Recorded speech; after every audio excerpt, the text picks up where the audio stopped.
कृष्णा श्री दत्ता जय जय श्री चक्रपाणी श्री प्रभु कैवल्यनाथा जयाचे दर्शने निवारे संसार व्यथा दयाळो श्री चक्रधरा सर्वज्ञ श्री चक्रधर स्वामी की जय।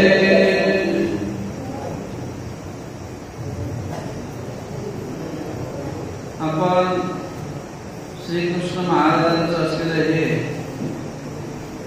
उद्धवार्जुन हे श्रीकृष्ण महाराजांचे दोनही भक्त आहेत। एक प्रेमी भक्त आहेत तर एक ज्ञानी भक्त आहे। उद्धवांच्या ठिकाणी जो विरह निर्माण झालेला आहे आणि त्या विरहाचं वर्णन एका भक्ताने केलेली परमेश्वराची भावनिक अशी संवादाची शब्दरचना या ग्रंथाच्या माध्यमातून भास्कर भट्ट बोरेकर यांनी या ठिकाणी साकारलेली आहे। म्हणून कालच्या ओळीमध्ये जो उद्धव देवांना झालेला विरह आहे आणि या विरहाचं वर्णन सांगोपांग पद्धतीने एखादा जो त्या ओवीला न्याय देणारा असतो किंवा त्या ओवीमधून सारभूत असं तत्व मांडून परमेश्वर सिद्धांत आणि ते काव्य कोण बोलून नाही काय परमेश्वर सिद्धांत आणि ते काव्य या दोन्ही माध्यमातून एखाद्या भक्ताविषयी असलेली ही एक कल्पनारूप काव्य रचना।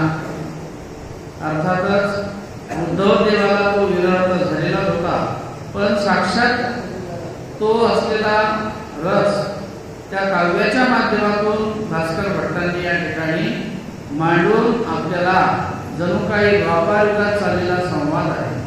जणू काही साक्षातच या ठिकाणी उद्धवदेव श्रीकृष्ण महाराजांना अशा प्रकारची विनंती करून ते आपल्या विरहाचं दुःख श्रीकृष्ण महाराजांना सांगतायत। आणि म्हणून कालच्या या ओवीमध्ये उद्धव देवांनी काय म्हटलं श्रीकृष्ण महाराजांना हे कालची शेवटची ओवी। अहोजी अवधारा कुंतीये कैसे झाले ती लोभापरा जे विरहाग्नीचे पाचवणे चिरणे शोधे तसा। तुमच्या या परमेश्वर भक्तामध्ये एक कुंती सुद्धा ही तुमची प्रेमी भक्त आहे। माझं तर समजलं मला तर माझं दुःख मी तुम्हाला व्यक्तच केलेलं आहे पण जे कुंतीला दुःख होणार आहे तुमच्या जाण्याने आणि त्या कुंतीला तुम्ही आजपर्यंत जणू काही अत्यंत लोभाने म्हणजे प्रेमाने कुरवाळूपणे प्रेमाचं दातृत्व करून भक्ताला जे प्रेम ईश्वराने द्यावं ते सन्निधानातून तुम्ही कुंतीला दिलेलं आहे।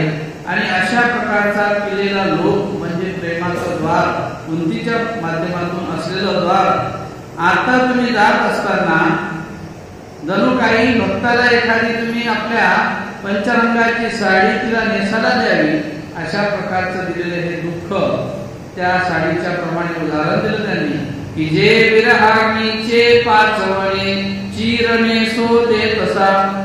चिर साडी म्हणजे आपण म्हणतो चिर चोळी चोळी आणि साडी चिर असं साडीला म्हणतात। चिर नगाधिक जसं श्रीकृष्ण महाराजांनी अनेक वस्त्र पुरवले होते द्रौपदीला चिर असं वस्त्राला म्हटलं।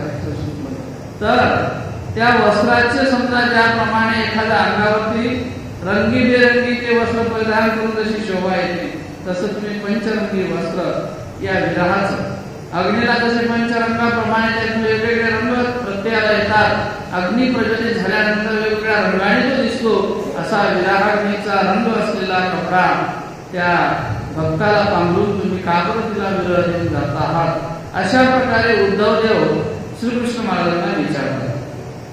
काही घेतले ओखटे काढे विश्व केले हिमकुटे जीवोद्धरणाचे पाटे फुटे जी कवना दिदले। आणखी भक्त म्हणजे उद्धवदेव श्रीकृष्ण महाराजांना म्हणतात की काही घेतले ओखटे आमच्याकडनं काही चुका झाल्या असतील काही आमच्याकडून काही दोष घडले असतील आणि एवढं काय तुम्ही आमचं ओघट जे काही दोषरूप साठा आहे तो एवढा तुम्ही आमच्यासाठी आमच्या जीवातून घडलेला अपघात आणि तो तुम्ही तुमच्या ठिकाणी घेतला. जणू त्या ओक्त्यामुळेच काहे विश्व केले ढिमकुटे, या विश्वामध्ये झालेले अनाचार पाप हे जणू काही जास्त झालेला आहे. आवाज कमी, म्हणून त्या ठिकाणी हे विश्व हिमकुटे आणि या उखटेपणामुळे तुम्ही आम्हाला सोडून जाताय. परंतु सोडून जाण्यामुळं या जगावरती या विश्वावरती हा हृदयस्फोट झालेला आहे. हिमकुट म्हणजे त्या ठिकाणी हे सगळं असलेलं जे काही तुमच्याविषयी भावनिक विश्व आहे हे नष्ट होणार आहे. ज्योतधरणाचे पाटे कुठे जी कवना दिले, तुम्ही तर चालले परंतु हे जीवाच्या उद्धरणाची जबाबदारी कोणावर सोपवली? ज्या जीवाला उद्धरण कार्य तुम्ही करत होते आजपर्यंत केलं, असे अनेक जीव आहेत आणि त्यांचं उद्धरण आता बाकी आहे. मग ती उद्धरणाची जबाबदारी तुम्ही कोणावर सोपवून चालली? पाटे कुठे म्हणजे पाट म्हणजे वस्त्र, त्याला लावलेलं कुठे म्हणजे वस्त्राचं असलेलं लांब असं पट्ट, हा वस्त्राचा मान्यतेचा पट कोणाच्या तुम्ही अंगावरती कोणाच्या खांद्यावरती सोपवून या ज्योतधरणाचं कार्य कोणाला प्रदान करून तुम्ही हे निर्वणूक करून कोणाला चालले? कोणाला सांगितलं की हे तुमचं कार्य पुढे चालवायचं आहे तर कोण चालवणार आहे? आणि म्हणून अशा प्रकारे अर्ध्यामध्ये सोडून आम्हाला का बरं तुम्ही जाता, असं भक्तांनी देवाला केलेले भावनिक विश्व या ठिकाणी आहे. कवना होजी आणिक केला ज्ञान सत्रीचा चाळकू, मुक्ती साम्राजी शेष चौकू कवना भरिला. उद्धव म्हणतात की कोणाला तुम्ही या ठिकाणी या ईश्वर मार्गाचं जे काही ज्ञानरूप कार्य आहे ते चालविण्यासाठी तुम्ही या ठिकाणी अनेक ज्ञान सत्रीचा चाळकू, हे जे ज्ञान रत्न कार्य करणारं जे काही ज्ञान आहे ईश्वरीचं, याचा चालक कोणाला सोपवलेला आहे? कोण याचा चालकत्व करणार आहे? हे जे कार्य तुम्ही आता केलं इथपर्यंत आम्हाला आणून ठेवलं किंवा ज्ञानी याला ज्ञानाच्या माध्यमातून रस्ता दाखवला, इथून पुढचं ज्ञानरूप कार्य कोणावर सोपवलं? मुक्ती साम्राजी शेष चौकू कवना भरिला. ज्या ज्ञानाने मुक्तता प्राप्त होते, ज्या ज्ञानाने ईश्वराची प्राप्ती मिळू शकते, अशा प्रकारचं हे कार्य ज्या उत्तम भाग्यवंताला चोपवावं असा तो शेष चौक म्हणजे माणिक मोत्याने भरलेला जो शेष आहे, जो चौक आहे, तो तुम्ही भरून त्यावर कोणाला बसून निघून चाललेले आहात. आम्हाला पहिले त्याची जबाबदारी तुम्ही कोणाला सोपवली हे तर समजू द्या. ज्या ज्ञानाने आम्हाला ईश्वर समजला, ज्या प्रेमाने आम्हाला देवाचा जिव्हाळा कळला, अशा प्रकारची जबाबदारी तुम्ही स्वीकारलेली होती आणि ती जबाबदारी आता तुम्ही कोणाला सोपून चाललेले आहात. विज्ञान घरी आनंदी देवे कवणू केला तळपदी, वेदवंतेची सुदली मुदी कवनाचा हाती. विज्ञान शक्तीचं कार्य आम्ही काय काय तुमच्या सन्निधानामध्ये राहून अनुभवलेलं असेल. इकडे ज्या वेळेला श्रीकृष्ण महाराज शिष्टाई करायला गेले, श्रीकृष्ण महाराजांना त्यांनी सांगितले या बैठक घेऊ आपण बोलू. दुर्योधनाकडे गेले आणि त्या ठिकाणी त्या कौरव पक्षाचे सगळे दुष्ट लोक त्या ठिकाणी जमले आणि श्रीकृष्ण महाराजांना तिथे एका दोराने बांधून ठेवलं. परंतु तो परमेश्वर आहे, तो कोणाच्या बांधल्याने कधी बांधला जात नाही, तो भावनेने बांधला जातो. म्हणून त्या कवीने आपल्या भजनामध्ये म्हटलेलं आहे, उखळाशी बांधताना दुखतील गे हात आई, बांधू नके गे आई दुखतील हात कोवळे. अशा प्रकारे फक्त यशोदाच बांधू शकली, कारण ती आई आहे, ती वात्सल्य आहे. वास्तविक तो परमेश्वर न बांधणार आहे, कधी बांधलं जाऊ शकत नाही, पण यशोदेने बांधून ठेवलं. अशा प्रकारे भावनेतून एक स्वीकार असतो ईश्वराचा, त्या भावनेने तो बांधला जातो. पण जिथे भावना नसतात, जिथे द्वेष आहे, जिथे क्रूरता आहे, जिथे वैर आहे, अशा ठिकाणी तो कुठल्याच प्रकारे बांधला जात नाही. आणि म्हणून विज्ञान घनी आनंदी, त्या विज्ञान रूपी शक्तीच्या माध्यमातून नानाविध लीळा आपण केलेल्या आहेत. अनेक प्रकारे ब्रह्म्याला वासुदेवे भुलवली, जणू काही नवीनच विश्व निर्माण केलं आणि ब्रह्मदेवता सुद्धा त्या ठिकाणी ते विज्ञान शक्तीचे कार्य पाहून भुलून गेली. काय देवा तुझी लीळा आहे. अशा प्रकारचं एवढं विज्ञान रूपी आनंदाचं दातृत्व तू भक्तजनांना केलेलं आहेस. देवे कौनु केला तळपदी. मग आता पुढे हे विज्ञान रूपी कार्य चालविण्यासाठी याचं सेनापती पद कोणावर सोपवलेलं आहे. याला मुख्यत्व कोण तुम्ही निर्माण केलेलं आहे की हे तुमचं कार्य पुढे नेईल. वेदवंतीची सुदली मुदी कौनाचा हाती. वेदवंती म्हणजे ईश्वरीचा जो असलेला प्रेमरूपी धरा. ज्या परमेश्वराचं प्रेम प्राप्त व्हावं, देव आपल्याला त्या प्रेमाने मिळतो, असं प्रेमाचं दातृत्व आम्हाला ज्या तुमच्या सहयोगाने मिळालं. आता ते प्रेमाचं दातृत्व करणारा वेद शक्तीचा दातारा दुसरा आमच्यासाठी कोण निर्माण करून ठेवला. तुम्ही निघून तर चालले, ह्या अडचणी आमच्यासाठी पुढे उभ्या झालेल्या आहेत, ह्या सगळ्यांसाठीच आहेत. आणि म्हणून उद्धवदेव म्हणतात देवाला, वेदवंतीची सुदली मुदी कवणाचा हाती. हे मुदी जी आहे, हा मुदी घालून त्याला एखादा मान दिला जातो. त्याला एखादा त्या ठिकाणी मुदी घालून त्या ठिकाणी त्याला सन्मानित केल्या जाते. तशा प्रकारे तुम्ही हे असलेलं एक श्रेष्ठ पद कोणावर सोपवलं. हे मुक्ती मार्गाचं प्रेमाचं कार्य पुढे नेण्यासाठी मुख्य कोणाला केलं. कवना भोजी अवधार दिदले खडगुणाचे कुल्हार. ब्रह्मविद्येचे मळे पाचोर कवना वेचिले. कवी म्हणतात की कवना भोजी अवधार दिदले षडगुणाचे कुल्हार. कोणावर आणखी तुम्ही जबाबदाऱ्या सोपवत असताना, जसं एखादा मनुष्य कुठे गावाला जातो तर तो सांगून जातो, हे काम तू कर, ते काम तू कर, ते काम तू कर. आपली जबाबदारी, आपली ते असलेले त्याच्यावर असलेलं एक कार्याचा जो भार असतो दुसऱ्यावर सोपून जातो आणि मग आपण पुढे जातो. तसं तुम्ही सुद्धा तुमच्या ठिकाणी जे काही असलेले गुणरूपी कार्य आहेत, त्या कार्याचं जे काही गुणाचं कार्य आहे ते तुम्ही कोणावर सोपवलं. कवना होजी अवधारा असलेली परमेश्वराच्या ठिकाणची ही खान आहे गुणांची. दिदले षडगुणाचे कुल्हार. षडगुण म्हणजे परमेश्वराच्या ठिकाणी जे षडगुणाचं कार्य सांगितलेलं आहे की समस्व, स्वतंत्र, निरपेक्ष, निर्गुण, सर्वज्ञत्व आणि परमेश्वर तृप्त काम आहे. अशा प्रकारचे षडगुणाचे परमेश्वराचे जे कार्य आहे, हे कार्य करणारा दुसरा कुल्हार म्हणजे भांडार ज्यांच्या ठिकाणी असते गुणाचं, असा गुणरूपी व्यक्ती दुसरा कोण आम्हाला सापडणार आहे. बरं, जर सापडला तो कोण आहे की हे षडगुण जे तुमच्या ठिकाणी ईश्वराच्या ठिकाणी, ते षडगुण दुसऱ्याच्या ठिकाणी सापडतील का. समानता असणे, जाणतेपणा असणे, कुठल्याही प्रकारे त्रिगुणात्मकतेची गोडी नाही, निर्गुण असलेलं ईश्वराचं स्वरूप आहे. कामतत्व जे आहे, कुठल्याही प्रकारचा विकाररूप भाव नाही, इत्यादी गुणरूप कार्य तुमच्या स्वरूपी आहे. आणि मग अशा प्रकारचं गुणरूपतेचं कार्य करणारा जो वेदवंतीची सुदली, जे षडगुणाचे कुल्हार.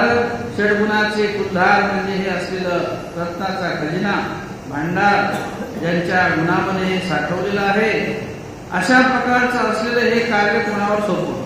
ब्रह्मविद्येचे मळे पाचोर कवना वेचिले.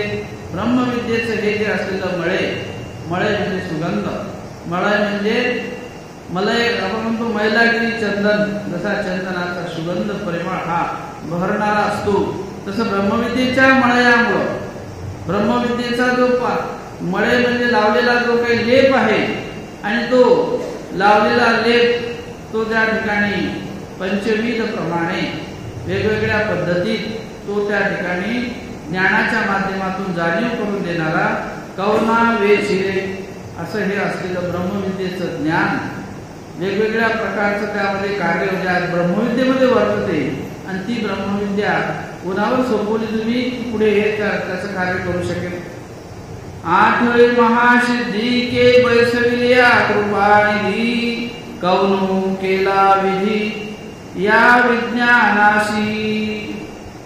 एक एक गुण परमेश्वराच्या ठिकाणचा, ज्या ज्या शक्ती, ज्या ज्या मुक्ती, ज्या ज्या प्रकारचं ईश्वरीचं गुणरूप कार्य या माध्यमातून उद्धव देवाला सामोरे करून कवींनी इथं वर्णन केलेलं आहे की आठे महासिद्धी अष्टमासिद्धी ज्या सांगितलेल्या आहेत, त्या अष्टमासिद्धीच्या माध्यमातून काही विज्ञान रूपी कार्य, काही सामर्थ्य रूपी कार्य ही सातत्याने आपण करत आले. कुठं दीर्घमूर्ती दाखवली असेल, कुठं विश्वरूप दाखवलं असेल, कुठे कोण्या प्रकारे कोणत्या रूपाने तुम्ही कार्य केलेलं असेल, अशा प्रकारचं हे सिद्धतारूप कार्य के वैसविलिया कृपानिधी. आणि त्या शक्तीला आता तुम्ही कुठे सोडून चालले? त्या शक्ती कोणाच्या सांभाळी घातल्या? कौनु कला विधी या विज्ञानाशी. आणि या कलेला, जो विधी म्हणजे ब्रह्मा आहे, ज्या ब्रह्म्याने हे सर्व काही कार्यनिर्मिती केलेली आहे, आणि हे विज्ञान रूपी कार्य आता ह्या असलेल्या ब्रह्मदेवतेच्या माध्यमातून विज्ञानाचं कार्य जे काही अनेक प्रकारे विज्ञान रूपी कार्य आपल्या ठिकाणी वर्तत होते, ते कौनु कला, ते कलागुण, ते विज्ञान कार्य, ते कोणाच्या सांभाळी घालून तुम्ही हे ब्रह्मरूपी जे काही कार्य आहे विधाताचं, विधाता म्हणजे ब्रह्मदेवता, या ब्रह्मदेवतेचं जे काही कार्य आहे हे तुम्ही कोणावर सोपवलेलं आहे की त्या माध्यमातून ते पुढे विज्ञान रूपी कार्य चालेल. सांगा स्वामी कवनाशी हे भक्ती सुधरी उसंगे. मृत्युलोकी सुनिये ब्रह्मविद्या का सांडिली. कवी म्हणतात की सांगा स्वामी कवनाची. ही स्वामीला विनंती करतात श्रीकृष्ण महाराजांना की सांगा. उद्धवदेवाचा भाव व्यक्त यामधून करताना की हे भक्ती सुधरी उसंगीये. ही भक्ती म्हणजे प्रेम काही का? भक्ती म्हणजे ईश्वराचं असलेलं प्रेम, ज्या भक्तीच्या माध्यमातून साकारत असते, अशी भक्ती तुमची असलेली ही कोणाच्या उसंगी म्हणजे कोणाच्या कळेवरीला सोपवून एखादं बाळ जसं कळेवर घ्यावं, त्या मातेने सांभाळावं, तसं हे असलेलं प्रेमाचं कार्य कोणाच्या तुम्ही उसंगामध्ये म्हणजे कोणाच्या कळेवर बसून मृत्युलोकी सुनिये ब्रह्मविद्या का सांडिली. आणि इकडं प्रेम शक्तीलाही कुठे सोपवलं, त्याचप्रमाणे ब्रह्मविद्येला मोकळं सोडून का चालले? जी ब्रह्मविद्या तुमच्या कार्याने शोभून दिसणारी आहे, साक्षात ईश्वराच्या मुखातून श्रवलेलं शास्त्र हे त्या ठिकाणी परावाणीचं कार्य करणार आहे, परंतु या मृत्यू लोकामध्ये तुम्ही तिला सुन सोडून चाललेले आहे, निराधार करून चाललेले आहात. आणि म्हणून ही ब्रह्मविद्या मुक्त करून म्हणजे तुम्ही सुनी करून म्हणजे निराधार निराश्रित करून ब्रह्मविद्या का सांगितली, का टाकून दिलं तिला? जणू काही एखाद्या माणसाचा जसा परित्याग करावा, भक्ताचा परित्याग करावा, तसा ह्या असलेल्या जड शक्ती, ईश्वराच्या स्वरूपात असलेल्या शक्ती, या शक्तीलाही तुम्ही त्या ठिकाणी सोडून चाललेले आहात. आणि म्हणून त्याचं कार्य पुढे कसं वाटते? संसाराचा प्रजनी तू सांडुनी जात प्रभू श्री चक्रपाणी. तरी जीवाते धरणी जी कवना निरोविली. या संसार चक्रामध्ये हे संसार रूपी जे चक्र आहे हे पर्जनी, हे पर असल्याप्रमाणे आहे. पर म्हणजे हे परायपण आहे, आपलेपणाचं कार्य या संसारामध्ये मला कधी दिसलं नाही. हा संसार स्वार्थपर आहे, दृष्टपर आहे, हे तू सांगितलेलं तर आहेच आहे, पण मला प्रत्यक्षात अनुभवही तसा झालेला आहे की हा संसार जो आहे हा परक्याप्रमाणे वागवणारा आहे. आपलेपणा मुळीच या संसारामध्ये मला दिसत नाही, आणि आपलेपणा असता तर मी दुःखाला प्राप्त झालो नसतो, पण संसारामुळे दुःख होतात. निश्चितच संसार हा परायाप्रमाणे आहे, परकेपणाप्रमाणे आहे. तू सांडुनी जात प्रभू श्री चक्रपाणी. आणि अशा प्रकारे या संसारामध्ये मला सोडून, मला परक्याच्या हातामध्ये ठेवून, मी तुझा भक्त आहे, आणि समजा मला तू आता सोडून या परकारूपी असलेला जो संसार आहे, जो परका आहे माझ्यासाठी, मला त्याच्यात आपलेपण कधी वाटलं नाही, आणि आता मी आपलेपणा कोणाच्या ठिकाणी धरू? तो आपलेपणा मला जो तुझ्या सन्निधानाने मिळत होता, ते सन्निधान माझ्यासाठी नष्ट झालं, तर ते आपलेपणाचं कार्य मला कोण तुझ्याशिवाय देणार आहे? श्री चक्रपाणी म्हणजे प्रभूला विनंती करतात. तरी जीवाते धरणी की जी कवना निरोविले. परंतु या जीवरूपामध्ये ही जी धरणी म्हणजे पृथ्वी हे जे आहे, या पृथ्वीवर हे जे काही जीवजात आहे, या जीवजातीला तुम्ही कोणाला निरोवलेलं आहे? अनेक जीव आहेत आणि अनेक जीवाचं उद्धरण तुम्हाला करायचं आहे. मग या सगळ्या जीवाचं निरवणं पण या कोणाकडे तुम्ही या जीवाची जबाबदारी सोपवली आणि तुम्ही सोडून निघून चाललेले आहात. शिव शिव जगदीश्वरा, काही केले या चराचरा, जीवाचे जिव्हार काबा मोडिले.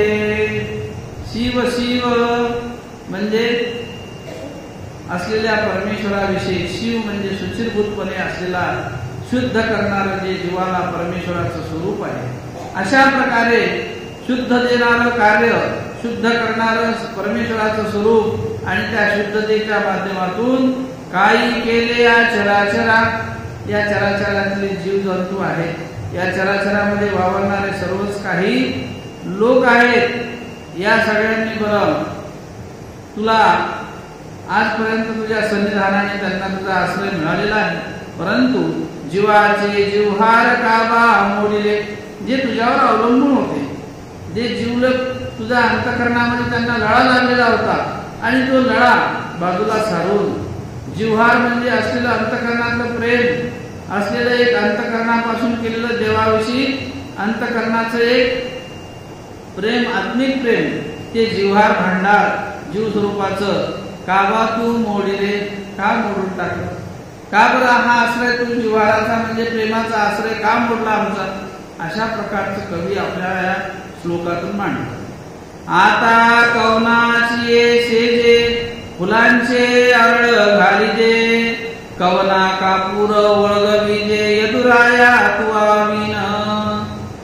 आणखी उद्धवदेव आपली मांडणी करतात की आता कवनाची शेजे, आम्हाला ईश्वरा तू असताना तुझी सेवा करत होती आणि मग त्या सेवेच्या माध्यमातून आम्ही, आमचे राजे श्रीकृष्ण महाराज आहेत आणि म्हणून त्या राजासाठी आम्ही सेज द्यायचो. आपण जशी देवाला सेज देतो तशी शय्या, आणि त्या शय्येवरती फुलाचे अरळ घालिजे, आणि फुला सगळे त्या ठिकाणी विस्तारून त्या फुलाचं आच्छादन करून आणि आम्ही तुमच्यासाठी ती फुलाची सेज घालायचो. त्या फुलाच्या सेजेवरती आपण निद्रा घ्यायचे, परंतु आता ती सेज आम्हाला रिक्त वाटणार आहे. तुमच्यासाठी ती सेवा आम्ही करत होतो, परंतु ती सेवा आमच्यासाठी अंतरणार आहे. ज्या ज्या भक्तांना त्या सेवेचा योग होता ती सेवा प्रतिबंध होणार आहे आणि म्हणून ती सेज कोणाला घालायची, कोणाला ती शय्या करावी की ज्या शय्येवरती साक्षात भगवान श्रीकृष्ण महाराज निद्रा घ्यायची आणि त्यासाठी भक्तांनी ती केलेली सेज होती. ती सेज आता आम्ही कोणाला घालायची? कवना कापूर ओळगविजे, यदुराया तू आविन. आन कापुराचा विडा, पूर्वी कापूर खायचे. उदरव्यथा, पचनक्रिया इत्यादी प्रकारे एक औषध उपचार म्हणून कापूर त्यावेळेला खात होते. आमचे श्री गुरु बाबा सुद्धा कापूर खायचे आणि म्हणून त्या प्रसाद सेवेमध्ये कापुराची सेंद म्हणून असा उल्लेख आलेला आहे. श्री गुरु बाबांना नेहमी उदरव्यथेची, पोटाला उदरव्यथा होती, नेहमी त्यांना पोटदुखीची व्यथा. एखाद्या लेपाचा स्वीकारलेला तो भाग असतो, ज्याचा ते देह आहे, त्या देहामध्ये तो स्वीकार आहे. वास्तविक पाहता ईश्वराला कुठं दुःख आहे, पण त्या लेपाचा, ज्याचं देह धारण केलं असतं ईश्वराने, त्या लेपाचे जे दुःख असतात ते सुद्धा त्या लेपासोबत असतात. त्या तदयुक्तत्वी, तो तदयुक्तत्वी म्हणजे दुःखरूपी जरी लेप असेल तेही स्वीकार करतात. त्या मायापुराच्या ठिकाणी त्याचा स्वीकार असतो. आणि मग उदरव्यथा, पोट दुखायचं, मग त्यांना कापूस लागायचा, कापूर लागायचा. तो कापूर उदय भास्कर, पोतास, भीमसेन, वेगवेगळे नाव आहे. उदय भास्कर कापूर जो असतो तो फार महाग असतो आणि गुणकारी. मग तो कापूर कुठे मिळत नव्हता म्हणून भक्तजनांना पाठवलं होतं, आचार्यांना आणि मायभट्टांना देवगिरीला. तो कापूर देवगिरीला भेटायचा. त्या देवगिरीवरून श्री प्रभुबाबांसाठी कापूर आणला. अशा प्रकारे कापूर ठेवण्याची जी डबी होती श्री प्रभुबाबांची ती हस्तिदंताची होती. पूर्वी हस्तिदंत त्याचा वापर बऱ्याच ठिकाणी व्हायचा. ज्या बांगड्या घालायच्या काही काही हस्तिदंतापासून बनवायच्या पांढऱ्या बांगड्या. आताही काही दांड्यामध्ये त्या पांढऱ्या बांगड्या त्या हातात घालायच्या पूर्वी बाहेर आहे का नाही. तर हस्तिदंतापासून त्या बांगडीचा उपयोग, अशा प्रकारचे त्याला महत्व होतं त्या बांगडीला. तर तशी श्री गुरुबाबांची कापुराची सेंद, म्हणजे सेंद असं डबीला म्हणतात, अशी लंबी डबी होती. आणि त्या डबीमध्ये तो कापूर ठेवायचे आणि मग तो कापूर खाण्यासाठी त्याचा उपयोग व्हायचा। अशा प्रकारे या ठिकाणी या ओळीमध्ये श्रीकृष्ण महाराज सुद्धा कापुराचा विडा, पानाच्या विड्यामध्ये तो कापूर थोडा टाकून तो पानाचा विडा सेवन करण्याची पद्धती होती। कवना कापूर ओळगवी जे यदुराया तुआविन। आता इथे उद्धवदेव म्हणतात, देवा आम्हाला काही एवढी तुझी सेवा घडत होती, हे कापुराचा पानाचा विडा आता बरं आम्ही तो कोणाला द्यावा? तू जर निघून गेलास तुझ्या सन्निधानाने त्या विड्यामध्ये आम्हाला जो काही कापूर टाकून त्या पानविड्याचा जो स्वीकार तुम्ही करत होते, तो पानविड्याचा स्वीकार आता तुमच्याशिवाय कोण करणार आहे? सारीचा खेळना आता आनंद कवनो सारीला रवना। कवना ते मागावा जिना ब्रह्म सुखाचा। सारीपाठ खेळत असताना सारीपाठाचा जो आनंद आहे आणि तो सारीपाठाचा आनंद आम्हाला तुझ्या केवळ सन्निधानासहयोग येत होता। सारीपाठ खेळायचा त्यावेळेचा हा जुना खेळ आहे सारीपाठ, आणि मग त्या सारीपाठाच्या गोट्या टाकत असताना जेवढा जिंकायचं होतं त्या जिंकण्यामधून एक आनंदाची वेगळीच अनुभूती, कारण साक्षात भगवंत त्या खेळामध्ये हजर आहेत आणि तुमच्या समोर तो खेळ होत होता। तुम्ही कधी कधी त्या खेळामध्ये सामील होऊन आम्हालाही त्या खेळाचं प्रोत्साहन देत होते। म्हणून सारीचा खेळना, राजाच्या राजगृहामध्ये सारीपाठ खेळला जायचा, त्यावेळेचा तो असलेला एक श्रीमंत खेळ आहे आणि तो सारीपाठासारखा खेळ त्यावेळेला त्या ठिकाणी खेळत होते। सारीचा खेळना आता आनंद कवनो सारे लरवना। अशा प्रकारचा असलेला तो आनंद त्या सारीपाठातून आम्हाला मिळत होता। या रवना म्हणजे या भूमीवरती आता किंवा त्या सारीपाठाच्या खेळामध्ये, रवन म्हणजे तिथे मांडलेला खेळ, त्या जागेवर तो जो आनंद त्या ठिकाणी तुमच्या सहयोगाने आम्हाला येत होता, आता त्या जागेवरती आम्ही जरी गेलो जरी खेळलो तरी तो आनंद पुन्हा आम्हाला येणे नाही। किती जरी वेळा आम्ही पुन्हा सारीपाठ खेळू तर तुमच्या सहयोगाने जो सारीपाठ खेळण्याचा आनंद होता तो आनंद पुन्हा आम्हाला कधी येणार नाही। कवना ते मागावा जिना ब्रह्म सुखाचा। आणि मग ते सारीपाठ खेळल्यानंतर जे आम्ही जिंकायचो आणि जिंकल्यानंतर येणारा जो आनंद असतो तो आनंद काही वेगळाच, पण तो ब्रह्मरूपी आनंद सुखाचा सोहळा आता आम्ही तुमच्या गेल्यानंतर तो आनंद कसा अनुभवावा? तुमच्या जाण्याने तो आनंद आमचा लुप्त होणार आहे। अशा प्रकारे अनुभवाचे बोल जणू काही साक्षात भास्कर भट्ट गोरीकर तिथे हजरच होते अशा प्रकारचं काव्य केलंय। पण त्या प्रत्येक काव्यातला भाव मात्र आपण सत्यतेने जाणू शकतो की एक प्रकारे इथे श्रीकृष्ण महाराजांचं असलेलं सानिध्य आणि त्या वेळेला तिथे घडलेले प्रसंग चरित्राच्या माध्यमातून, कथेच्या माध्यमातून आपल्यापर्यंत आजपर्यंत ते भागवत पुराणाच्या माध्यमातून पोहोचलेले आहे। आणि म्हणून त्याचाच अन्वय घेत एकादश स्कंद म्हणजे भागवताचं जे असलेलं एक अंग आहे, त्या स्कंदाच्या माध्यमातून तिथला जो संवाद, तिथे असलेली शब्दरचना, त्यावेळेचा प्रसंग या ठिकाणी भास्कर भट्ट गोरेकरांनी या माध्यमातून तो सांगण्यासाठी आपल्याला ही काव्यरचना केलेली आहे। आणि म्हणून सारीचा खेळना आता आनंद कवनो सारीला रवना। कवना ते मागावा जिना ब्रह्म सुखाचा। हे ब्रह्मसुखाचा सोहळा पुन्हा आम्हाला मिळणार नाही।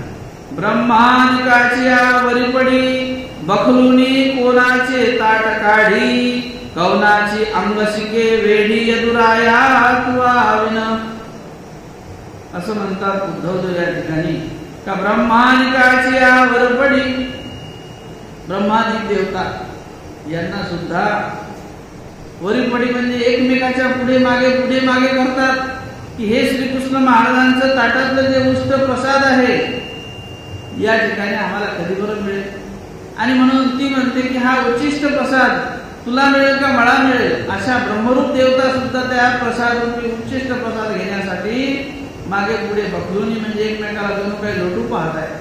ती तुला इकडे लोटते बाजूने की नाही ती मला पाहिजे, ती म्हणते मला पाहिजे। आणि अशा प्रकारे त्या परमेश्वराच्या ताटातला उच्चिष्ट प्रसाद ज्या देवतेलाही त्यामध्ये विशेष गोडी आहे, देवता सुद्धा एकमेकाला मागे पुढे लोटून तो प्रसाद घेण्यासाठी इच्छुक असतात आणि तो प्रसाद ताटातला आम्ही खात होतो। आम्ही किती भाग्यवान आहे की आम्हाला साक्षात भगवंताच्या ताटातला प्रसाद ज्या देवताजनांना दुर्मिळ आहे। आमच्या स्वामींच्या ठिकाणी असलेलं वस्त्र ज्यावेळेला रुद्रपूरला बायसांना श्री गोविंदरावांचं वस्त्र प्राप्त झालं, स्वामी म्हणतात, बाई हे श्री प्रभूंचं वस्त्र आहे, हे व्यवस्थित घडी करून ठेवा. बाईसाठी ती घडी करता करता आज 2 वेळा झटकलं आणि मग स्वामींच्या समोरच झटकल्यामुळे स्वामी म्हणतात, बाई जे रथ ब्रह्मादिकाशी दुर्लभ, हे रस्ता हे जे श्री प्रभूपासून आलेलं जे वस्त्र आहे, हे त्या वस्त्रामध्ये जे रथ आहेत म्हणजे धुलीकण आहेत, त्या वस्त्राच्या धुलीकणासहित त्याला संबंध श्री प्रभूंचा आहे आणि ते श्री प्रभूंपासून आपल्याकडे आलं. असं पवित्र असलेलं रथ सुद्धा जे ब्रह्मादिकाशी दुर्लभ आहे, ब्रह्मरूप देवतेला सुद्धा त्या रथाची अपेक्षा आहे की हा रथ कधी आम्हाला स्पर्शित होईल, या रथाचं कधी आम्हाला समजा नतमस्तक आमच्या चरणाला त्याचं नतमस्तक करता येईल, आमच्या ठिकाणी आमच्या डोक्याला कधी तो मस्तकाला तो रथ लागेल. देवता लोक सुद्धा असंशय करतात आणि अशा प्रकारे ज्या उच्चिष्ट प्रसादाची अपेक्षा देवता लोकांना आहे, तो उच्चिष्ट प्रसाद आपल्याला खायला मिळतो किंवा देवाच्या ताटातलं उष्ट आपल्याला मिळते, हे किती भाग्य आमच्यासाठी आहे. परंतु कवनाची ब्रह्मादिकाची यावरी पडी बखलून म्हणजे एकमेकाला लोटून कोणाचे ताट काढी, कवनाची अंगशिके वेढी यदुराया तुवा विन. अंगशिके म्हणजे अंगावर घातलेले वस्त्र. देवाने जे अंगावर घातलेले वस्त्र होते, देव काही राजे असल्यामुळं काही काळ वापरलं का लगेच भक्ताला सेवकाला स्वामी देऊन टाकायचे आणि म्हणून देवा आम्ही तुझे वस्त्र परिधान करायचे. साक्षात भगवंताने वापरलेलं वस्त्र आणि ते वस्त्र भगवंताच्या अंगावरचं वापरलेलं ते आम्हाला वापरायला भेटायचं. त्याच्यातलं एक वेगळंपण, त्याच्यातलं असलेलं सौंदर्य, त्याच्यातलं असलेलं एक ईश्वराच्या वापरण्यामुळे झालेलं पवित्र हे असलेलं कार्य त्या वस्त्राच्या माध्यमातून आम्हाला अनुभवायला येत होतं. आता ते वस्त्र आम्हाला कधी पाहायला मिळेल किंवा कोण देईल आम्हाला, कधीच मिळणार नाही. आणि म्हणून तुझ्या जाण्यामुळं आम्ही यापासून सुद्धा मुकणार आहोत. आता कवन मज वाईल मंत्री पदाचे भोज, तू सांडित यदुराज महितळ हे. आता कवन मज देवा, आता मला कोण वाईल मंत्रीपणाचे भोज, जे मंत्रीपण आहे, जे ईश्वराच्या सन्निधानामध्ये मंत्रिमंडळ विस्तार असतो. राजे असल्यामुळे अनेक राजे, उपराजे, मंत्री, मांडलिक राजे त्या ठिकाणी असायचे. आता त्या मंत्रीपणाच्या भोज म्हणजे असलेले वस्त्राचं भांडार आणि त्या मंत्रीपणाचा जो सोहळा आहे, त्यासाठी विशेष प्रकारे ते त्या ठिकाणी नवीन नवीन असलेले पदार्थ, वस्त्र, अनेक प्रकारचे साहित्य त्या मंत्रीपणाच्या संयोगाने आम्हाला मिळत होते. मग तू आता जर आम्हाला असं संविधान दिलं तर आता कवन मज वाईल मंत्रीपणाचे भोज. काच भोज जणू काही एखादं कार्यप्रसंगानुसार एखाद्या मंत्रिमंडळाचा विस्तार होतो, त्यांना विशेष प्रकारचं काही मानधन, विशेष प्रकारचे पदार्थ, वस्तू, द्रव्य अनेक प्रकारे त्यांना भेट म्हणून दिल्या जातात. आणि देवा तुझ्या सहयोगाने हे सगळं आम्हाला मिळत होतं. त्यामधून जो मिळणारा एक देणारा जो तुमचा प्रसाद आहे, तो आमच्यासाठी महत्वाचा होता. तू सांडित यदुराज मही तळहे. या मही म्हणजे भूमीवरला सांडून आम्हाला निघून चाललेले आहात आणि हे यदुराजा म्हणजे श्रीकृष्णराया, हा सगळा प्रकारचा हा संबंध तुझ्या जाण्याने आमचा अंतरणार आहे. निरा दासू होत असे भारी वासू, मद तुची एक सावासू श्री चक्रधरा पै. उद्धवदेव आता आपली स्वतःची कबुली देतात की देवा हे सगळं आता मी सांगून राहिलो, हे वर्णन मी करून राहिलो, परंतु मला तर असं वाटून राहिलं की मी निर्हा दासू, मी फक्त तुझा सेवकच आहे. हे सगळं मी फक्त वाखाणलेलं आहे. मला मात्र जो माझा आंतरिक जो भाव आहे हा सेवकत्वाचा, माझा कोणता उपभोग घ्यावा, मंत्रिपणाचा सोहळा मिळावा, तुझ्या समजा कुठल्या एखाद्या कार्याला मी मोठेपण पत्करावं, मी एवढा मोठा नाही, पण निर्हा दासू, मी तुझा निश्चळ सेवक आहे.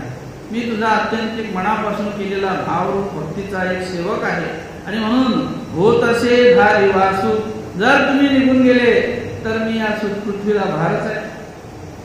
तुम्ही गेल्यानंतर माझं या भूमीला भारच होणार आहे. तुमच्या काय बरं मी कामी, तुमच्या गेल्यानंतर मी या पृथ्वीच्या किंवा या लोकांच्या काय कामी आहे. तुमच्यामुळे माझी शान आहे. आणि म्हणून देवा मला काही माझं खरं वाटत नाही. मज तुची एक सहवासू श्री चक्रधरा पै. मला तुझं संविधान हेच एक सहवास, सन्निधानाचा जो सहवास आहे, तू एक माझा अंतरात सामावलेला आहे आणि तू असल्यामुळे माझं सर्व काही वैभव आहे आणि मी तुझा दास आहे, मी तुझा सेवक आहे. अशा प्रकारची आपली दासत्वाची भूमिका उद्धवदेव या ठिकाणी कथन करतात. हरी हरी देवा काही किदे या वज्र कठीण जीवा, का विरहाग्नीचा वनवा आजही राखवंडी नव्हे. हरी हरी देवा, पापाचं हरण करणार. हर हर म्हणजे ज्या पापाला नेहमी नष्ट नष्ट करत करत करत करत एक एक पाप जीवाचं नष्ट करत करत, हरी म्हणजे हरण करणे, हरी म्हणजे नष्ट करणे, अनेक पापाचा नाश करणारा. काही किती या वज्र कठीण जीवा, जीवाने जे वज्रासारखे कठीण जोडलेले कर्म आहेत आणि हे कर्म या जीवस्वरूपावर कठीण झालेले आहेत. जणू काही ते वज्राप्रमाणे, वज्र जसं आच्छाद्य अभेद्य असते, त्या वज्राला जसं छेदभेद होत नाही, ते जसं कठीण आहे तसं हे माझ्या जीवस्वरूपावरचे कर्म जे आहे, या जीवस्वरूपाला जे कठीण पण आलेलं आहे आणि ह्या पापाला नाशण्यासाठी तू थोडं थोडं थोडं थोडं करून माझं हे पाप नष्ट करत होता. का विरहाग्नीचा वनवा आज राखवंडी नव्हे. या कठीणपणाच्या जीवामुळे, या वज्रपणाच्या कवचामुळे माझ्या अंतःकरणामध्ये तू जाण्याची भाषा करतो आहेस. तुला मला सोडून जायचं आहे, पण अजून कसा विरहाग्नीचा ज्वर माझ्या हृदयामध्ये पेटत नाही. मी भक्त आहे, तुला सांगतोय की मी तुझा भक्त आहे, पण भक्ताचं काय लक्षण की विरह संचारायला पाहिजे, पण मी कठीणपणाचं वज्र माझ्या अंगावरती पांघरलेलं आहे, कठीणपणाचं कवच माझ्या जीवस्वरूपी लागलेलं आहे आणि त्यामुळे मी त्या ठिकाणी विरहाग्नी जे अंतःकरणामध्ये संचरायला पाहिजे, ते दुःख जे मला व्हायला पाहिजे, त्या जीवस्वरूपीच्या कठीणपणामुळं, कर्म कठीणत्वामुळं आजही राखवंडी नव्हे. माझ्या या देहाची राखवंडी अजून होत नाही. तो विरह अग्नी माझा अजून कधी पेटत नाही. का पेटत नाही, तर हे जीवस्वरूप माझं कठीण झालेलं आहे. काही मिया केले का दुःखार नवी लोटिले, का एकल्याची माते सांडिले कारणे विन. आणखी उद्धवदेव असं म्हणतात की काही मिया केले, देवा मी काय बरं अपराध केला असेल, मी एवढं मोठं काय मोठा अपराध केला तुझा. का दुःखार नवी लोटिले, भक्ताला काय दुःख होते तुला काय सांगावं जाणीव की देवाला माहित आहे की भक्त हा परमेश्वराच्या वियोगात राहत नाही आणि वियोग म्हणजे एक दुःख आहे. जसं अभेराचं दुःख असते तशा प्रकारे एक असलेलं वियोगरूपी दुःख आहे, असलेला तो एक वनवा आहे.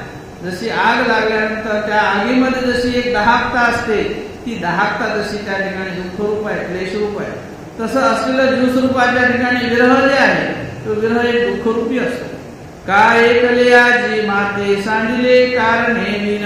आणि तुझा भक्त असलेला मी अशा प्रकारे माझ्या या एकट्या जीवा स्वरूपाला, माझ्या भक्ताला, मला मी तुझा जो भक्तरूपी भाव माझ्या अंतःकरणामध्ये आहे आणि मला तुम्ही एकट्याला सोडून का बरं चालले.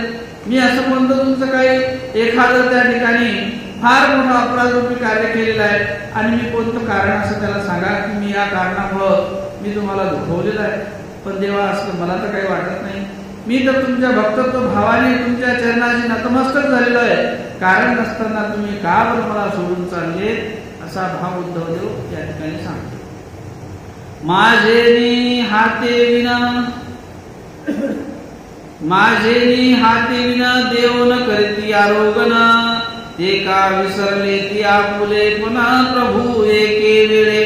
देवा, उद्धवदेव आपलं असलेलं सर्वास्वरूपी जीवन या ठिकाणी वर्णन करतात की देवा, ज्या वेळेला तुम्ही राज्य करत होते, राज्य करत असताना तुमच्या मी सेवेमध्ये होतो आणि मग सेवेमध्ये असताना माझे हाते विना देव न करती आरोगण, माझ्या हातानं तुम्ही ताट विस्तारल्याशिवाय तुम्ही भोजन सुद्धा करत नव्हते. मी तुमचं साक्षात तुमचं ताट घेऊन यायचो, तुम्हाला वाढायचो आणि तुम्ही माझ्या हाताने आरोगणा करायचे, भोजन करायचे. ते का विसरले ती आपुले पुन्हा प्रभू एके वेळे. एवढं आत्मीयतेनं माझा स्वीकार करणारे तुम्ही आणि आता हे सगळं विसरून मला सोडून एकाएकी का बरं चालले. एवढं प्रेमाचं जिव्हाळ्याचं असलेलं नातं भक्त आणि ईश्वराचं हे एकाएकी तोडून तुम्ही काय निघून चालले? मी नेती फोडी तरी गोसावी ने गती विडी, तया लोभा खोडी का वेगाची लावी.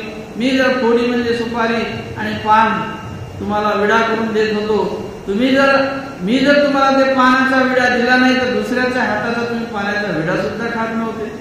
आणि एवढी असलेली भक्ताची तुमची ही स्वीकारू क्रिया, तया लोभा खोडी का वेगाची लावी. त्या लोभाला म्हणजे आवडीला, खोडी म्हणजे बंद, त्या असलेल्या ठिकाणची आवडी जी आहे ती एकाएकी प्रतिबंधून तुम्ही का बरं एकाएकी वेगाची लावली? तात्काळ तुम्ही हा निर्णय घेतला आणि विजय करण्याचं ठरवलं, असं काय एकाएकी केलं? माते गोकुळा पाठविले तई गोसावी मादने वर्जिले, ते स्नेह का स्वामी विटले कारणे विन. आणखी गोकुळामध्ये ज्या वेळेला श्रीकृष्ण महाराजांनी उद्धवाला सांगितलं की उद्धव देवा, मी गोकुळ सोडून आलेलो आहे, पण माझ्या विरहामध्ये तिथे असलेले गोपगडे सवंगडे जे माझे सखे आहेत, सुहृदाय कक्ष आहे माझ्याविषयी, असं प्रेमाने हे गोकुळ नटलेलं होतं, हे सगळे माझ्या विरहातील त्या ठिकाणी गुरफटलेले आहेत, यांचं तू सांत्वन कर. आता परमेश्वराचा भक्त म्हणजे उद्धव, याला ईश्वराचं प्रेम झालेलं आहे. जो प्रेमी भक्त असतो तो ईश्वराला सोडून जाऊ शकत नाही, त्याला जवळच पाहिजे ईश्वर. परमेश्वराचं त्याला साक्षात दर्शन असतं आणि जिथं सन्निधान आहे तिथे स्वरूपाच्या दर्शनाची गरज नाही, साक्षात श्रीमंत दिसते. परंतु श्रीकृष्ण महाराजांना सोडून तो थोडासा तरी बाजूला गेला तरी त्याला दुःख व्हायचं, विरह संचरायचं. अशाही स्थितीमध्ये भक्त त्यावेळेला परमेश्वराने आज्ञा केली की उद्धवा तुला जावं लागेल गोकुळात त्यांचं सांत्वन करण्यासाठी. आमच्या स्वामींनी म्हटलं की बाई, श्री उद्धवदेव आज्ञा भंग करून आले तरी काही तयारशी अविधी झाला. उद्धवदेवाला पाठवलं म्हणजे जा उद्धवदेवा त्या गोकुळातल्या लोकांचं सांत्वन करा. ते गेले, परत रस्त्यातून निघून आले, त्यानंतर परत गेले. अशा प्रकारे तिसऱ्यांदा जाऊन सांत्वन करतात. पण मग देवाने सांगितलं त्यांनी परत आले, मग त्यांना काय अविधी झाला का असा प्रश्न विचारला स्वामींना.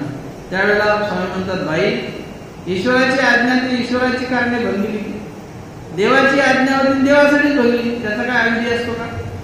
जर त्यांनी स्वतःसाठी भंगली असती तर अविधी झाला असता, पण ईश्वराच्या सन्निधानात त्यांना परत यायचं होतं ना.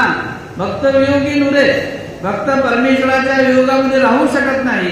आणि अशा वेळी त्या ठिकाणी श्री उद्धवदेव आज्ञाभंग जरी देवाने पाठवलं असेल त्यांना, पण तरी सुद्धा भक्ताला परमेश्वराचा वियोग सहन होत नाही, पण आज्ञा म्हणून गेले.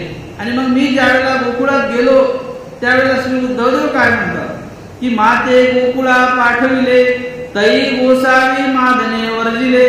मी ज्या वेळेला गोकुळात गेलो तुम्ही इकडे मादने म्हणजे स्नान शुद्धा करणं प्रतिबंध केलं होतं की माझा भक्त गेलेला आहे त्याला येऊ द्या, मला त्याच्या सेवेचा स्वीकार आहे. एखादा ईश्वराला भक्ताच्या क्रियेचा स्वीकार असतो आणि मग परमेश्वर त्याच्याशिवाय त्या स्वीकाराशिवाय ती क्रिया स्वीकारात घेत नाही.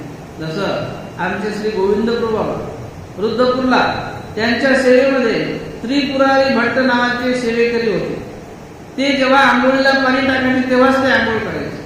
ते जेव्हा त्यामध्ये उष्ण गरम ते पाणी एकमेक करायचे त्याच वेळेला त्या पाण्याचा ते स्वीकार करायचे. एकदा भक्तजनांनी त्यांचं ते जो गळ्यात घालायचं जानवं ते धुण्यासाठी घेतलं.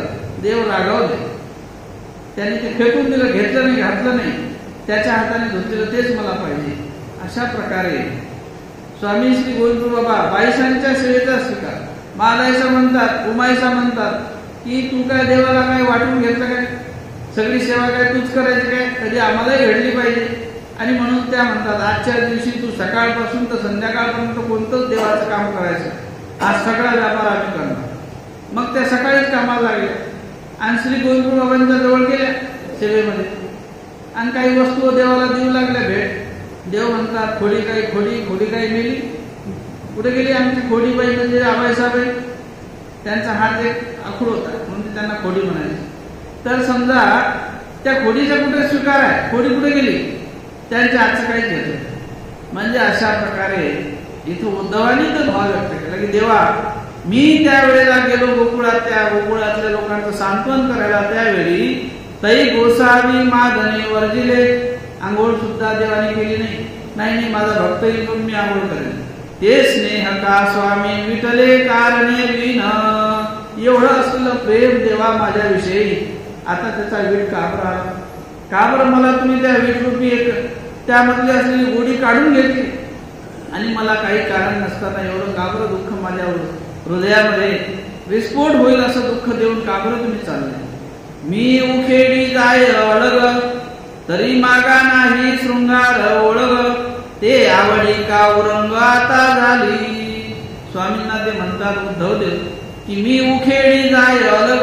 उखेडी म्हणजे थोडासा जर मी का बाजूने झालो किंवा एखाद्या व्यापाराने दुसरीकडे गेलो, तर लांब जर एखाद्या व्यापाराला गेलो असेल काही आणण्यासाठी, त्यावेळेला काही काळ वेळ त्यावेळेला बाजूने काळ गेलेला आहे माझा तुमच्या सन्निधानावेळी, तरी मागा नाही शृंगार ओळख. त्या काळापर्यंत तुम्ही कुठलाच प्रकारचा शृंगार ना स्नान घेतलं, ना कुठल्या प्रकारे आभूषण अंगावरती कुठले आभूषण घातले असतील, का कुठली एखादी ओळख म्हणजे सेवा कोणाची स्वीकार केली असेल ना, केलीच नाही.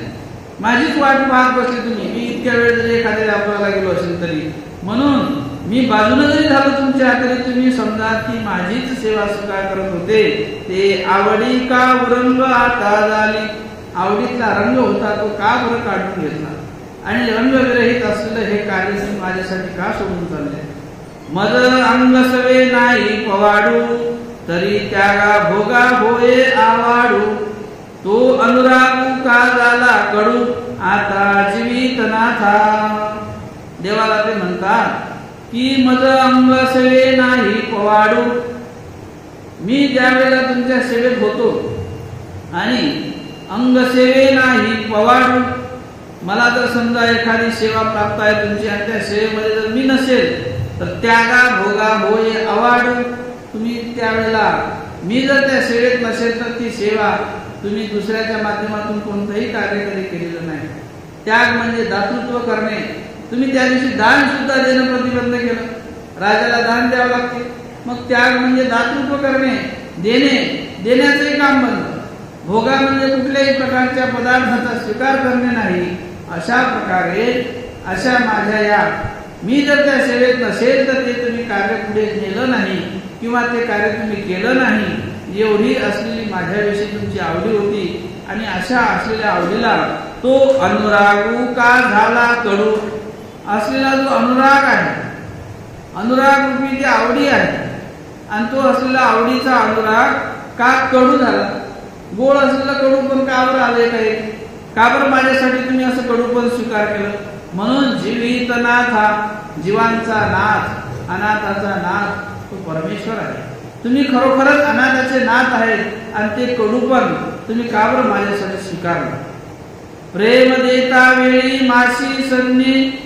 आता ते उद्धवदेव असं म्हणतात की मी तुमचं भक्तत्व स्वीकारलेलं आहे, तुम्ही मला भक्त नात्याने माझा स्वीकारही केलेला आहे आणि म्हणून ज्या वेळेला मी भक्त पण स्वीकारलं त्यावेळेची परिस्थिती या ठिकाणी उद्धवदेव या श्लोकातून मांडतात की प्रेम देता वेळी माशी सन्निधानाची भाषा केली, ते का होजी सांडली वेळून लागता.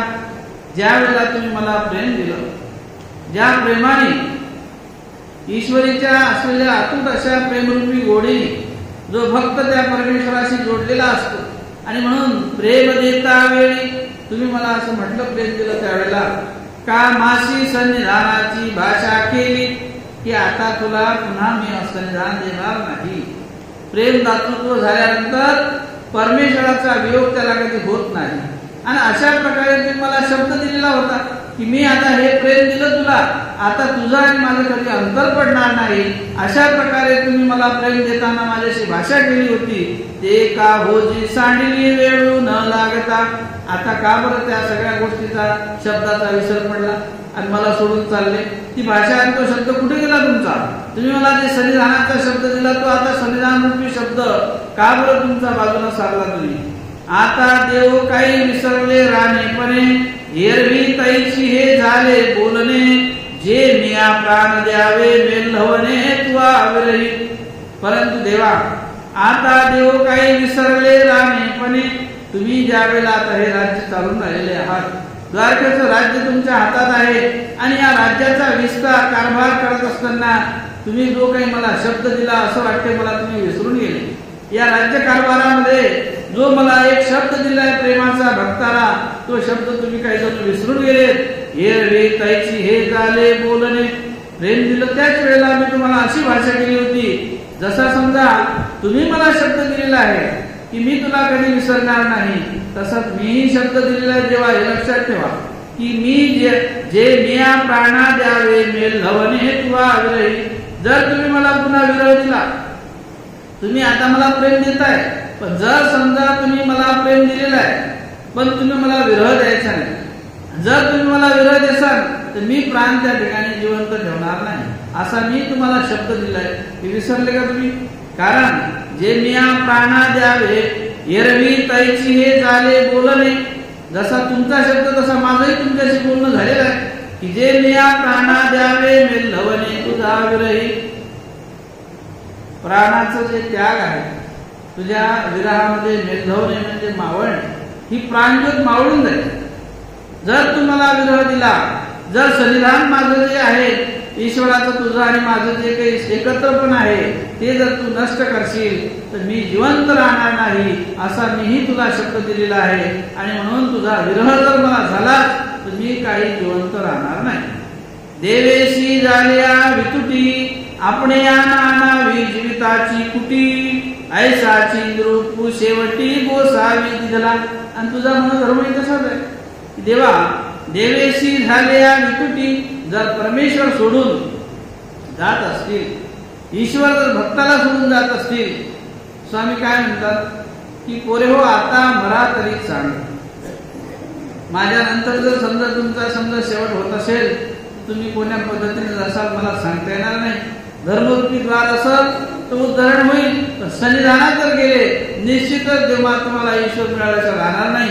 आणि म्हणून तुम्हापाशी सुनेचा ज्या वेळेला स्वामी श्री चक्रधर महाराज डोमेग्रामला असतात आणि त्या ठिकाणी काहीतरी कामानिमित्त स्वामी कोणाला तरी व्यापार सांगतात आणि मग त्या व्यापाराला ते भक्तिजन विषय होत नाही, पात्र होत नाही. ते म्हणतात जी हे आमच्याकडून हे व्यापार तुम्ही कठीण सांगितला, हा काम हे आमच्याकडून शक्य नाही. तिथं सगळे भक्तिजन बसलेले असतात आणि मग स्वामी म्हणतात तुमच्याकडून जर हे काम होत नाही, आम्ही सांगितलेली आमची प्रवृत्ती तुमच्याकडून राखणं होत नाही, तुम्ही आमच्या सन्निधानातून निघून जा. मग ते म्हणतात जी हे होईल निघून जाणं, पण काम काही होणार नाही. हे एवढं अवघड काम करणं म्हणजे फार कठीण आहे. मग आता सगळेजण निघून गेले. आता निघून गेल्यानंतर तिथे डांगरेश म्हणजे औसा सोबत आलेला तो कुत्रा होता, त्याचं नाव डांगरेश. अत्यंत भाग्यशील की स्वामींनी त्या डांगरेशाला तर समजा एखादा जसं सगळे भक्तिजन असायचे आपापली भिक्षा जेवायचे, पण देवाचा उच्चिष्ट थोडा थोडा प्रसाद घेतल्याशिवाय भक्तिजन जेवण करत नव्हते. तसं एक दिवशी त्या श्वानाला काहीतरी अन्न खायला दिलं आणि त्याला सांगितलं की ते खा, पण ते अन्न ते खात नव्हतं. मग स्वामी म्हणतात की पहा त्या कुत्र्याला ते भाकर टाकलेली आहे, तो खात नाही आहे. मग बाकी म्हणतात की खाईल काही वेळाने तो. स्वामी म्हणतात नाही, तो जसं तुम्ही प्रसाद रूपी अन्न माझ्या जसं उच्चिष्ट प्रसाद घेतला आणि मग जेवण केलं, परंतु त्यालाही त्या प्रसादाची अपेक्षा आहे आणि तो जेव्हा प्रसाद त्याच्यावर टाकाल तेव्हा तो खाईल. मग थोडासा प्रसाद त्याच्या अन्नावर टाकला, भाकरीवर त्याच्या थोडंसं देवाच्या उच्चिष्ट थोडंसं टाकलं, लगेच त्याने ती भाकर प्रसादासहित खाऊन घेतली. म्हणून डांगुरिया प्रसादेवी न जेवले. स्वानरूपी योनी आहे, कुत्रा आहे, पण त्याला सुद्धा त्या देवाच्या प्रसादाची गोडी घडते असलेला एक त्याचा भाग्यवंत असलेला एक तो अयुक्त देहामध्ये असलेला त्याचा अधिकार आहे. तो प्रेमाचा चालीचा पुरुष आहे, त्याला निश्चित पुढे प्रेम होणार आहे. कारण अयुक्त पण आहे, ईश्वराचं सन्निधान आहे आणि त्या अयुक्त देहात त्याला त्या प्रकारे ईश्वराच्या सन्निधानाचा योग आला. देव म्हणतात सगळे निघून गेले. त्या डांगरेशाला म्हणतात देव तुम्ही का बरं बसले, तुम्ही निघून जा.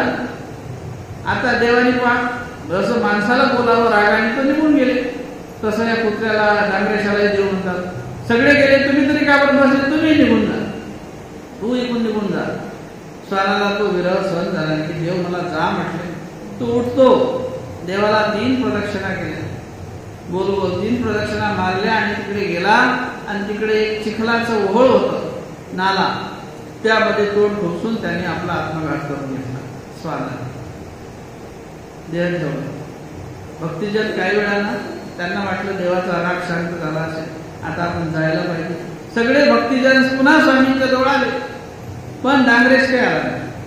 भक्तिजन म्हणतात जी आता आम्ही सगळेच आलो. स्वामी म्हणतात डांगरेश तर काही दिसत नाही, तुमच्यासोबत डांगरेशालाही मी जायला सांगितलं होतं, पण डांगरेश काही आला नाही.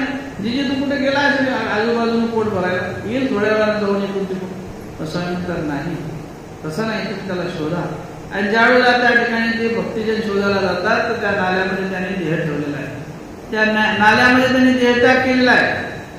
आणि मग भक्तिजन सांगायला येतात जी डांगरेशाने देह ठेवलेला आहे. स्वामी ते जातात, त्या डांगरेशाच्या पाठीवरून हात फिरवतात, कुरवाळले पण स्वामींनी त्याला स्पर्श केलेला आहे. आणि मग त्या डांगरेशाचा भक्तिजनाला सांगून खड्डा करून त्याचा निक्षेप केला. अशा प्रकारे परमेश्वराच्या वियोगाचं दुःख हे त्या अधिकारी जीव स्वरूपाच्या ठिकाणी प्रणवत असते. त्याला त्याचा एक ओलेपणाचा जो अधिकार असतो, त्या अधिकारी जीवाला तो विरह सहन होत नाही.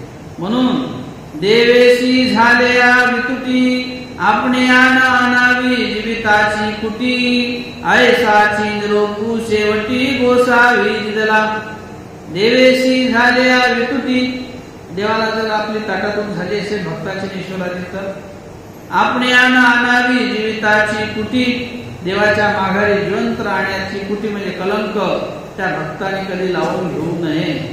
जो खरोखरच भक्त आहे, ज्याला खरोखरच अंतरामध्ये ईश्वरीचं ओलेपणाचं भक्तत्व आहे, तो मागे देवाच्या राहण्याचा कलंक आपल्या ठिकाणी लावून घेत नाही.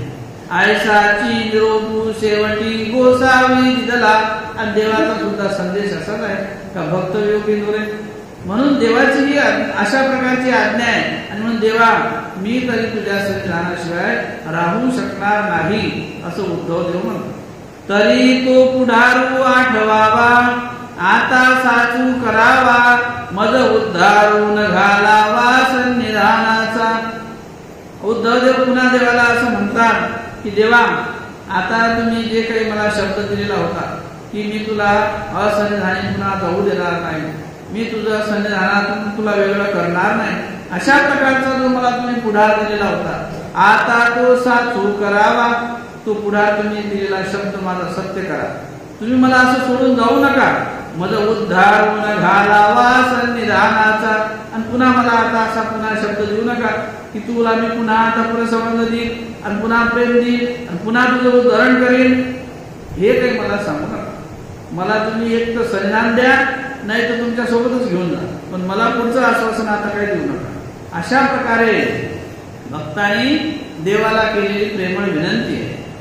तू सांडित करुणा करू तरी दाटत असे गहिवरू सांगा होजी माझा आभारू कवना घातला.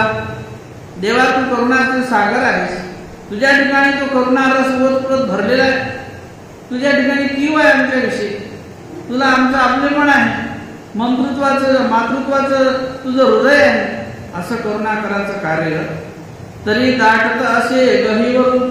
परंतु तू जेव्हा आता सोडून जाण्याची भाषा केलीस आम्हाला फार गहिवरून आलेला आहे, मला अंतकरणामध्ये गहिवर दाटलेला आहे. सांगा होजी माझा आभारू कवना घातला. परंतु देवा आता माझं हे आभारले पण माझी जबाबदारी तुमच्यासारखी सांभाळणारा अजून दुसरा कोणी आहे का? आणि जर असेल तर ही जबाबदारी मग माझ्यासारख्या जे अनेक जे काही भक्त आहेत यांचं हे आभारले पण कोणाच्या सांभाळी घातलेला आहे, कोणाला तुम्ही या ठिकाणी नेमणूक केलेली आहे आणि त्या आभारारूपी पुरुषाला सामोरे करून आम्हाला त्याच्या सांभाळी घालून चाललेले आहेत हे तुम्ही सांगा पहिले. का धुई हृदय न फुटे प्राणतंतू न तुटे चोळा कान पिटे का कलेवराचा. देवाला ते विनंती करतात, देवा हे मागे राहण्यापेक्षा या आधुई हृदय न फुटे, हा हृदयाचा बांध का बरं फुटत नाही, या हृदयाचा स्फोट का होत नाही, प्राणतंतू न तुटे, या प्राणवायूचं जे श्वास घेण्याचं कार्य प्रतिबंध का होत नाही माझं, मी तर तात्काळ तुझा शब्द ऐकल्याबरोबर असं म्हणायला पाहिजे होतं की देव आता मी तुझ्या अगोदर मीच चालू आणि माझ्या हृदयात एकाएकी हे कार्य व्हायला पाहिजे होतं. चोळा कान फिटे या कलेवराचा. चोळा खा म्हणजे या देहाला, जसं आपण अंगावरती एखादं चोळा खा म्हणजे वस्त्र परिधान करतो, कपडे घालतो, तशा प्रकारे या जीव स्वरूपावरती हे जो घातलेला चोळा आहे म्हणजे या देहाचा जो चोळा या जीव स्वरूपाने परिधान केलेला आहे, हा चोळा का बरं या ठिकाणी नष्ट होत नाही? तुझ्या विरहामध्ये शब्द ऐकल्याबरोबर का बरं त्या ठिकाणी जागेवर पडून नष्ट होत नाही? षडू चक्राची उतरंडी आधुई कान गडबडी मेरू शिखर केविन फोडी इडा पिंगळा ते. या देहामध्ये वर्णन करतात की हे विरहाचे शब्द ऐकल्याबरोबर या षडचक्राची उतरंडी आपल्या देहामध्ये जे वायू आहेत स्तंभित झालेले असतात, वायूच्या माध्यमातून या संपूर्ण देहाचं कार्य चालू असते.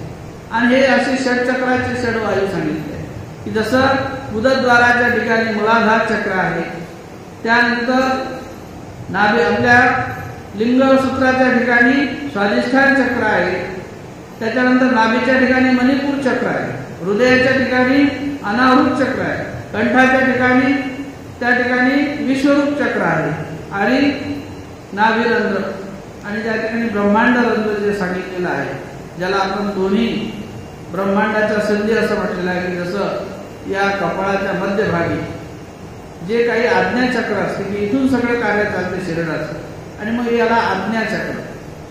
त्याच्यानंतर वरच्या त्या ठिकाणी ब्रह्मांडाच्या वरती कवटी आहे आणि त्या कवटीच्या ठिकाणी असते ती मेरूचक्र. सहस्रदल कमल मध्ये म्हटलेलं आहे त्याला. आणि असे हे सगळे चक्र शरीरामध्ये एकावर एक उतरंडी सारखे रचलेले आहेत आणि हे चक्र का बरं तुटत नाही? या देहामध्ये असा विरहस्फोट होऊन तुझ्या जाण्याचं हे दुःख मला होऊन हे वायू चक्राची उतरंडी का बरं या ठिकाणी नष्ट होत नाही? आणि म्हणून मेरू शिखरे केवी न फोडी सगळ्यात वरचं चक्र आहे ते मेरू चक्र. सहस्र दल कमलामध्ये त्या मेरू चक्राचं कार्य वर्तणार आहे आणि मग ते कवटी असलेलं ते शेवटचं चक्राचं मेरू चक्राचं कार्य ते इडा पिंगळा ते हा वायू स्तंभित होण्यासाठी या चक्राच्या माध्यमातून नाभीमधून निघालेला जो वायू आहे तो इडा आणि पिंगळा ह्या आपल्या दोन नाडी असतात, एक उजवी नाडी आणि एक डावी नाडी. उजवी नाडी ही जी आहे तिला इडा नाडी म्हणतात. नाभी चक्रातून निघालेला वायू तो त्या ठिकाणी उजव्या नाडीमधून निघत असतो, त्याला इडा असं म्हटलेलं आहे त्या नाडीला. आणि एक पिंगळा आहे ती डावी नाडी, त्याचा जो वायू तो डाव्या नाकपुडीतून बाहेर येतो त्याला पिंगळा नाडी असं म्हटलेलं आहे. आणि मग ह्या इडा पिंगळा नाड्या या शरीराच्या माध्यमातून वायूच्या माध्यमातून कार्य करतात, त्या का बरं प्रतिबंध होत नाही आणि या देहाचा शेवट का बरं तुझ्या वियोगात होत नाही आणि म्हणून या ठिकाणी ते दुःख करतात. ब्रह्मरंध्रीचा संपुटी आधुई का वज्रांगी नुठी कान जळे कोठिया इंद्रियांची. हे ब्रह्मरंध्र आहे. ब्रह्मरंध्राच्या संपुष्टी आत्मा लपवू जाणे. जसं ब्रह्मकपाट म्हणतो आपण की या कपाळावरती भवईच्या वर असलेला जो भाग आहे याला ब्रह्मकपाट म्हटलेला आहे. की अशा प्रकारे या ठिकाणी ज्या वेळेला काष्टी लावल्या जाते, योग ऋषी जे असतात ते योगाच्या माध्यमातून आपल्या या शरीराच्या आत्म्याला एकत्र करून त्या ब्रह्माच्या ठिकाणी त्या आत्म्याला एकत्र पण आणतात आणि मग त्या ठिकाणी आपली काष्टी लावतात, आत्म्याला स्थिर करतात योग साधनेच्या माध्यमातून. तर तशा प्रकारे या ब्रह्मरंध्रीच्या संपुटी मध्यभागी जो त्या ठिकाणी असलेला एक रंध्र म्हणजे असलेले एक छिद्र आहे, त्या छिद्रामध्ये त्या आत्म्याला एकत्र करण्याचे जे सामर्थ्य आहे. आधुई का वज्रांगी नुठी अशा प्रकारे त्या वज्राप्रमाणे असलेलं ते अंग आहे आणि त्या ठिकाणी तो अग्नी का बरं प्रज्वलित होत नाही? आणि कान जळे कोठिया इंद्रियांची का बरं समजा या देहाला कोठी म्हटलेलं आहे, ती इंद्रियाचं जे जाळं आहे पसरलेलं या देहामध्ये हे का बरं नष्ट होत नाही? आणि तो आत्मा त्या ठिकाणी जाण्याचं ठिकाण शेवटी ब्रह्मरंध्रातून तो आत्मा निघून जात असतो आणि म्हणून तो ब्रह्मरंध्री पावलेला आत्मा हळूहळू निघून जावा आणि या देहाला नष्टत्व यावं अशा प्रकारे कार्य तुझ्या विरहाने व्हायला पाहिजे. पण देवा ते का बरं होत नसेल? मी कोणतं असं पाप केलेलं आहे की मी तुझ्या विरहामध्ये अजून जिवंत आहे? तो मृत्यू काही झाला का माते विसरला की हाती मोडला अंतकाचा. जणू काही म्हटले ते मृत्यू देवता म्हणजे यमदेवता कुठे गेली काही मला लक्षातच येत नाही. का माते विसरला का मला विसरून गेली ती यमदेवता की हाती मोडला अंतकाचा. किंवा तिचं नेण्याचं जे हाती शस्त्र आहे जणू काही ते मोडून गेलेलं आहे म्हणून ती माझ्यापर्यंत मला न्यायला येत नाही का काय? मला तर अंतकरणात जळजळ विरह होतो आहे पण त्या विरहाने माझ्या देहाचा शेवट व्हायला पाहिजे आणि म्हणून आत्म्याला का बरं ती यमदेवता घेऊन जात नाही? ही काळाची देशवही वाचता माझे नाव नाही ही पंचकृपातला तोही जी तुझे निविरहे. असं मला वाटून राहिलं की त्या काळाची म्हणजे यमाची जी देशवही म्हणजे लिहिण्याची जी वही आहे आणि त्या वहीमध्ये जणू काही माझं नावच लिहिता लिहिता सुटून गेलं. मला जे नेण्यासाठी जी वही तयार झालेली आहे ज्या ज्या लोकांना न्यायचे त्याचं नाव लिहिण्यासाठी वही तयार असते आणि त्या लिहिलेल्या वहीमध्ये जणू काही माझं नाव लिहून लिहिता लिहिता सुटून गेलं की पंचकृपातला तो ही जी तुझे निविरहे. एक तर त्याच्याकडून नाव सुटलं असेल नाही तर जो यम आहे त्या यमालाही काही तुझा विरह सहन झाला नाही आणि म्हणून तोही काही पंचतत्वात विलीन झाला का काय? तोही मेला काही यम तुझ्या विरहाने. अशा प्रकारे मला जणू काही शंका कुशंका माझ्या मनात यायला लागल्या. पण देवा हा तुझा विरह काही सहन होण्यासारखा नाही आणि मला तू घेऊन जावं असं मला वाटते. अशा प्रकारचं एक भावनिक असलेलं हे काव्य या ठिकाणी भास्कर भट्ट बोरेकरांनी या ठिकाणी मांडण्याचा प्रयत्न केला. सर्वज्ञ श्री चक्रधर स्वामी की जय.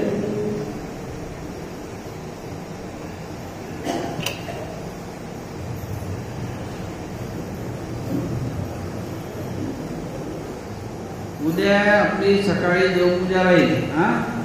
8:30-9 वाजता समजा आले तर देवपूजानंतर थोडंफार प्रवचन आणि मग आरती महाप्रसाद अशा प्रकारे दरवर्षीप्रमाणे नवमीचा कार्यक्रम उद्या संपन्न होईल.